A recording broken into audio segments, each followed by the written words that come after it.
Hello, I'm Phil Goodman. I'm the current president of the Military Affairs Committee in Key West, or better known as MAC. MAC was chartered in 1966 to build and strengthen the relationships between the military in Key West and the community. Next year, 2016, we'll celebrate the 50th anniversary of the Military Affairs Committee in Key West, and we're preparing a historic album. To help our search, we're fortunate to have two charter members still active in our organization today, Mr. Edward B. Knight and Mr. Frank Toppino. We would like you to describe the situation in Key West in the late 50s, early 60s that led to the formation of the Military Affairs Committee. The idea was conceived of an organization that got the name of Military Affairs Committee to try to bring the civilians of Key West, the responsible leaders of the community together and blend with the military so that we could sit together and discuss our problems and try to work them out. Situation got so bad that the Secretary of the Navy at that time told the mayor of Key West that if this didn't stop, that he was going to move the Navy out of Key West, and we certainly didn't want that, and that really emphasized that was an incentive to get something going, and that was called Military Affairs Committee. Hello, I'm Edward Knight. I was a naval aviator. I want to thank the military troops here. I want to thank the Military Affairs Committee for all the wonderful things they've done. I want to thank this wonderful city of Key West that I love with all my heart. I call it Key West the best.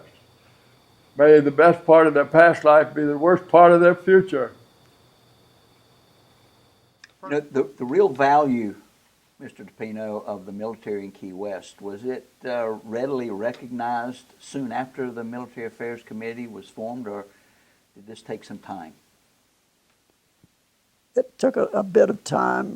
They had embedded in their mind what they had thought of the military originally, but once they were shown what, and also it was advertised by the Navy on a few occasions how much money was spent in payroll in this area, and all the products that they purchased in this area was a huge amount, and they eventually came and understood what this was all about, and they did start doing what was intended to be.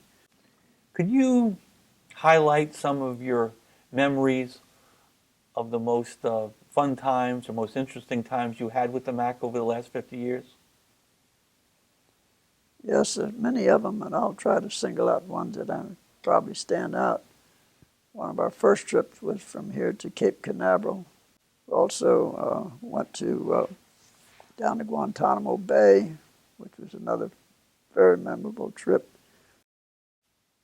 Frank, we've heard that you are an honorary plank owner of the USS Key West, Los Angeles class submarine, and you went out on its maiden voyage to Key West. Could you tell us a little bit about that trip?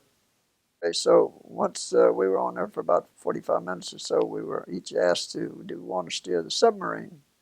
Of course we did, and it was quite a thrill.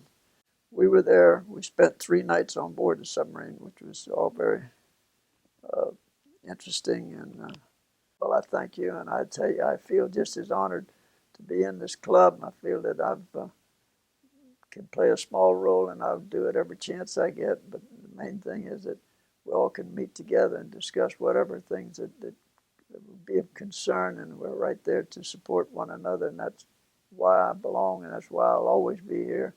I want to say I salute the Navy here. I salute all the military people in this town and all the military in harm's way. Thank you.